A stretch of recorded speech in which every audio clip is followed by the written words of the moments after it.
Hey, are you ignoring your creative impulses because you are afraid of what other people will say or think?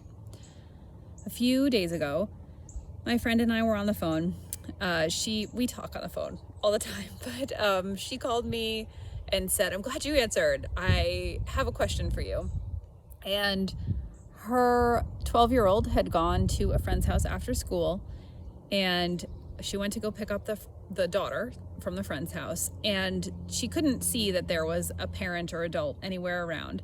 And when she asked her daughter, she got kind of like a unclear answer, and she just was not clear on what was happening.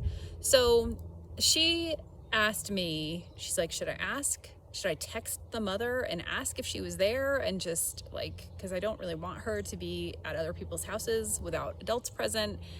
And I automatically started trying to think of polite, inoffensive ways to ask this, and was coming up with ways to phrase this over text.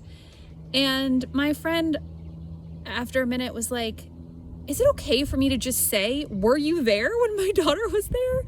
And I was like, why do we do this? Why is it our automatic, especially I think women, it's our automatic thing is to like try to be polite. It's to try to like say the right thing, not offend people, especially like over text or email, just like make sure it sounds like it's written the right way, and then second guess ourselves.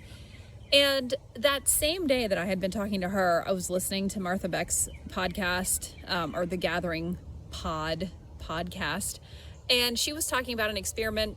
I don't know anything about it. I can't actually reference it, but she said all these adult like artists and engineers and architects were tasked with building a tower with like, I don't know, dry noodles and these other weird ingredients. And they also then challenged 5-year-olds to build a tower.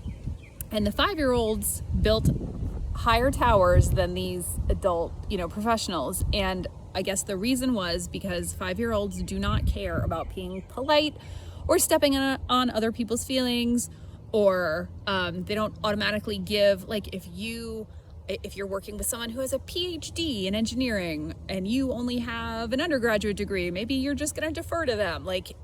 5-year-olds have none of that because they have not been indoctrinated by culture yet. They don't have that belief system in their head yet. So all of this just led me to think about, I'm very passionate about finding peace through creativity. I think it's very, very helpful, but I think people don't do it because they have similar cultural indoctrinations in their head, similar stories about why they don't have time to be creative or why creativity isn't worth it.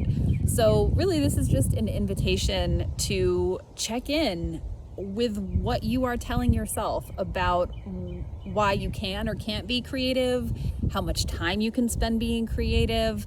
Some examples of things you could be telling yourself would be, it's a waste of time to be creative, or I shouldn't spend money on supplies for creativity, or I don't have room to be creative, or there's no point in making art. I was told a long time ago that I suck at it.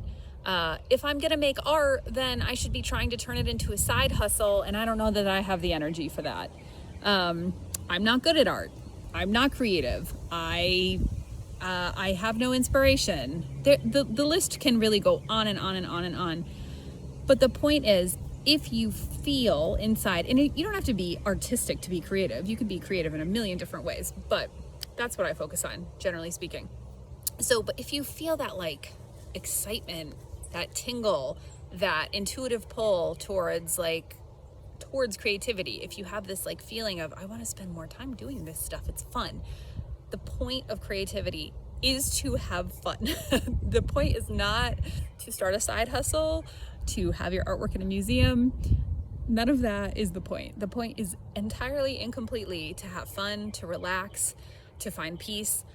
When I was really struggling with panic attacks in the middle of the night, sometimes I would just get up so I have had nocturnal panic attacks, and I would like wake up basically in a full-blown panic attack, and I would go and I would paint. Because it would just give my mind something else to focus on. You can process so many things through art. You can throw it all in the garbage after it's done. The whole point is just being in the moment with the creative activity.